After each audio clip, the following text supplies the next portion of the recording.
अस्सलाम वालेकुम। आज जो टॉपिक मैं डिस्कस कर रहा हूँ उसका नाम माइकलसन इंटरफेरोमीटर है, जो बहुत इंपॉर्टेंट लॉन्ग क्वेश्चन है। चैप्टर में अक्सर ये लॉन्ग में आता है। ठीक है, माइकलसन एक साइंटिस्ट था, उसने एक इंस्ट्रूमेंट डिस्कस किया, तो उसका नाम है इंटरफेरोमीटर। ठीक है, इंस्ट्रूमेंट उसे कहते हैं जो किसी चीज़ की नुमाइश करता है। एम मीटर जिस तरह करंट की नुमाइश करता है, वोल्ट मीटर वोल्टेज की नुमाइश करता है, इसी तरह इंटरफेरोमीटर जो है ना, ये using interference of light length की नुमाइश करता है।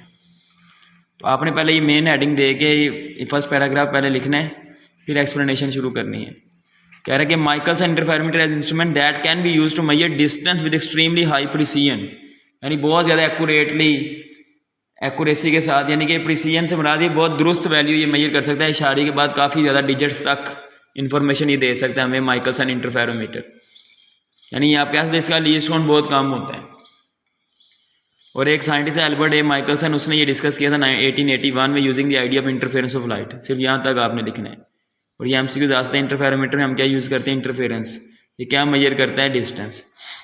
फिर एक्सप्लेनेशन में आपने बताना, ये डायग्राम इसकी वो बता रहा है जो इंटरफेरोमीटर को एक्सप्लेन करी। ये दो ग्लास प्लेट्स हैं, ये G1 ये G2, ये हाफ सिल्वर की गई हुई है, यानी आधी के पीछे हमने पेंट किया हुआ है। कुछ बुक्स में नहीं है तो आप आधी ब्लैक कर देना। ये सोर्स ऑफ लाइट है, ये दो मिरर लगे हुए हैं, M2 यहाँ पे फिक्स है, M1 मूवेबल है। अब यहाँ पे ना वो कह रहा है मोनोक्रोमेटिक लाइट, यानी सिंगल कलर की light from the extended source falls on the half silver glass plate G1। अब ये क्या करेगा, लाइट को पार्शली रिफ्लेक्ट करेगा, पार्शली आगे भेज देगा, क्योंकि ये आधा सिल्वर है ना, तो सिल्वर रीजन से लाइट रिफ्लेक्ट हो जाएगी, जो सिल्वर नहीं किया वहाँ से लाइट गुजर जाएगी। कह रहा है that partially reflected and partially transmitted. कह रहा है रिफ्लेक्टेड पोर्शन जो है उसे हम लेबल करें एज 1, यानी फर्स्ट बीम है ये, और जो डिस्टेंस कवर करिए L1 टू मिरर M1, और रिफ्लेक्ट करेगी बीम को वापस टुवर्ड्स G1।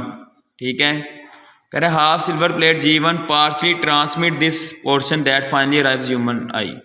जो लाइट रिफ्लेक्ट हुई है ना, वापस जब आएगी तो गुजर जाएगी थोड़ी बहुत और हमारी आंख तक आ जाएगी, और जो ट्रांसमिट हुई है लाइट उसे वो लेबल करें एज 2, वो डिस्टेंस कवर करिए L2 to mirror M2 which reflect the beam back toward G1, और ये से रिफ्लेक्ट करके हमारी आंख में भेज देगी।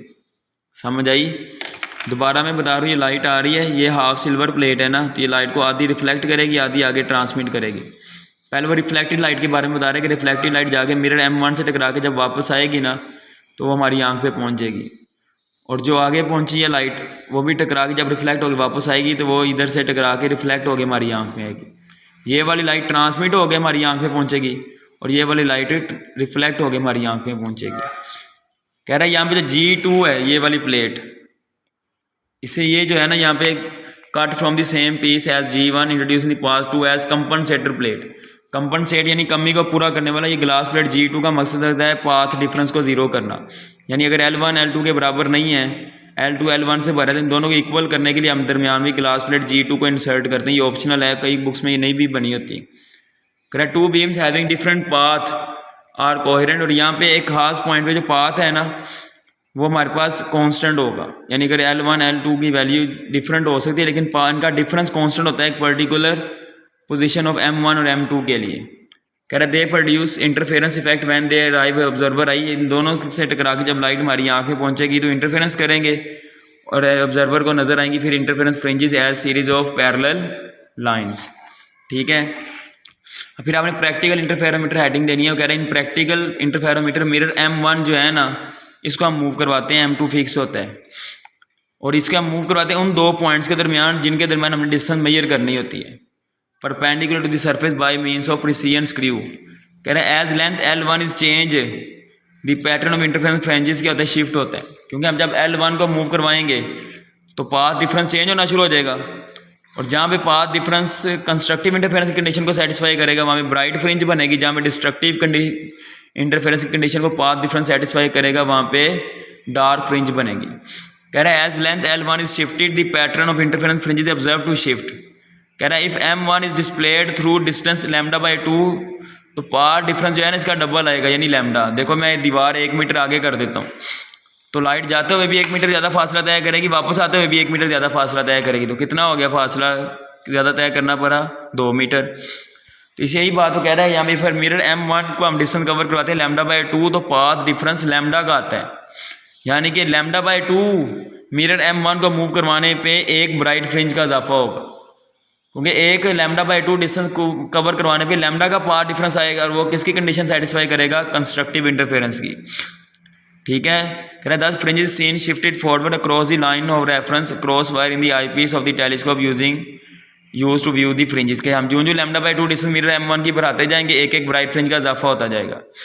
कह रहा है कि फ्रिंज शिफ्ट होती है each time mirror displace through λ/2, कि जब ये मिरर λ/2 डिस्टेंस करेगा कवर एक एक ब्राइट फ्रिंज का इजाफा होता जाएगा। और अगर हम कहते हैं m नंबर ऑफ फ्रिंजेस हैं तो इसे हम λ/2 से मल्टीप्लाई कर दें तो हमारे पास वो लेंथ आ जाएगी जो मिरर M1 ने कवर की है। फ़र्ज़ किया 50 फ्रिंजेस प्रोड्यूस हुई हैं ब्राइट, तो 50 को हम मल्टीप्लाई कर देंगे λ/2 के साथ, क्योंकि एक ब्राइट फ्रिंज के लिए λ/2 डिस्टेंस कवर हो रही है, तो दोनों को मल्टीप्लाई करके हमारे पास वो डिस्टेंस आ जाएगी जो उन पॉइंट्स के दरमियान डिस्टेंस आ जाएगी जिनके दरमियान मिरर M1 मूव कर रहे हैं।